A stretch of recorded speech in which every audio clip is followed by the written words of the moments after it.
ہم چلتے ہیں اسلام آباد پہ ایک اہم خبر کی طرف، اور یقینی طور پر بہت ہی تہلکہ انگیز خبر ہے۔ اسلام آباد دھماکے سے گونج اٹھا ہے۔ I-10 کے علاقے میں ایک کار میں دھماکہ ہوا ہے، جس کے نتیجے میں 2 افراد کے ہلاک ہونے کی اطلاعات آ رہی ہیں، اور اس کے ساتھ ساتھ ایک پولیس اہلکار کے شہید ہونے کی اطلاعات آ رہی ہیں۔ ہم کوشش کر رہے ہیں کہ اس حوالے سے ہم براہ راست گفتگو کر سکیں۔ ہمارے ساتھ وہاں سے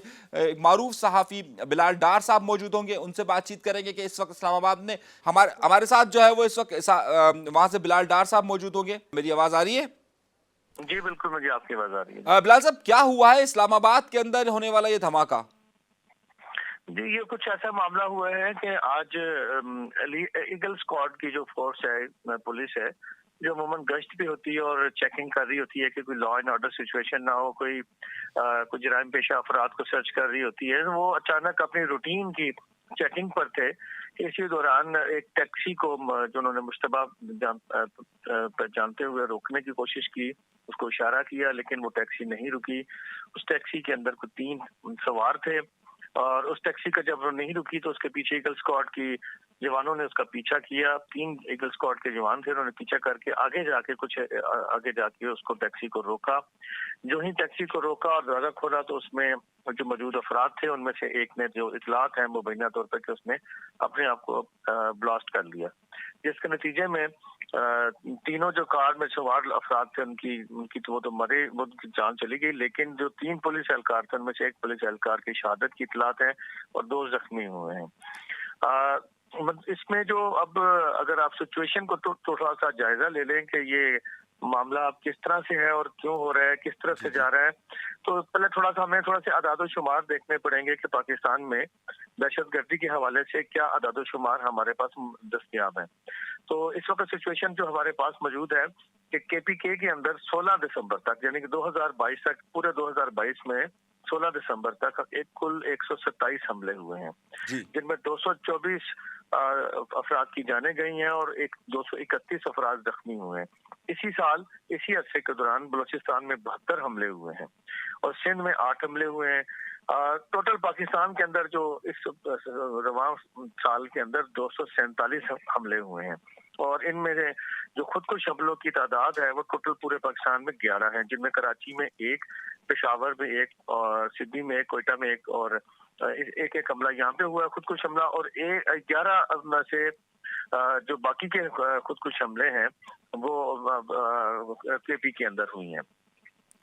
تو یہ جو اعداد و شمار ہیں یہ ہمیں یہ بتاتے ہیں کہ گزشتہ سال کے نسبت جو دہشت گردی کے واقعات ہیں پاکستان میں، ان میں اضافہ ہو رہا ہے، اور اس اضافے کے ساتھ یہ ایک سال میں اضافہ نہیں ہو رہا، بلکہ جو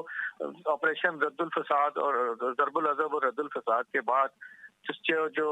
دہشت گردوں کو یہاں سے مار بھگایا گیا تھا یا ان کی چین اینڈ کمانڈ کو توڑ دیا گیا تھا، وہ بحال ہوتی ہوئی دکھائی دے رہی ہے، جو کہ بہت خطرناک سچویشن دکھائی دے رہی ہے۔ آپ کے علم میں ہے کہ جو یہ 2 آپریشنز ہوئے پاک فوج نے کیے، اس کے نتیجے میں سب سے بڑا جو ایڈوانٹیج ملا، جو جب ایک خود کش حملہ آور پشاور سے یا ٹرائبل ایریا سے چلتا تھا یا کسی اور ایریا سے چلتا تھا پاکستان کی، اور آ کے وفاق میں، کراچی میں یا کسی جگہ وہ خود کش حملہ کرتا تھا، تو اس کی ایک چین اینڈ کمانڈ تھی، اس میں ان کو جو انسٹرکشنز تھی یا میسج تھے وہ کسی الیکٹرانک ڈیوائس کے ذریعے یا کسی ای میل کے ذریعے یا کسی SMS کے ذریعے یا واٹس ایپ کے ذریعے، کسی کال کے ذریعے بھی نہیں دیے جاتے تھے، وہ مین ٹو مین میسج پاس ہوتے تھے کہ آپ ہر تھوڑے سے فاصلے کے بعد، چند کلومیٹرز کے بعد، ایک نیا میسنجر وہاں پہ موجود ہوتا تھا جو آگے میسج کنوے کرتا تھا اور ٹارگٹ دیتا تھا۔ تو جو پشاور سے یا کسی اور علاقے سے خود کش حملہ آور چلتا تھا تو اسے آخری موومنٹ تک یہ نہیں پتا ہوتا تھا کہ کہاں اس نے حملہ کرنا ہے، اسے چند گھنٹے پہلے بریف کیا جاتا تھا کہ آپ نے یہاں پہ اٹیک کرنا ہے، اور اس کے ساتھ بھی اس وقت ایک افراد کچھ موجود ہوتے تھے دہشت گرد، جو اس کو گائیڈنس دیتے تھے اور ٹارگٹ بتاتے تھے۔ تو یہ پوری ایک چین اینڈ کمانڈ تھی، جو جہاں پہ بلاسٹ کرنا ہوتا تھا یا جہاں پہ دہشت گردی کرنی ہوتی تھی، وہاں سے لے کے ان کے ہیڈ کوارٹر، چاہے وہ وزیرستان میں تھا یا کسی اور علاقے میں تھا، تو پورا ایک نیٹ ورک تھا، اس چین اینڈ کمانڈ کو اس 2 آپریشن کے ذریعے توڑ دیا گیا تھا۔ لیکن اب یہ چین اینڈ کمانڈ دوبارہ بنتی ہوئی دکھائی دے رہی ہے اس خود کش حملے کے نتیجے میں، جس سے اب یہ اسلام آباد میں ہونے والے حملے کو ابھی تک خود کش حملہ کہا جا رہا ہے، لیکن ابھی اس کی مطلب پوری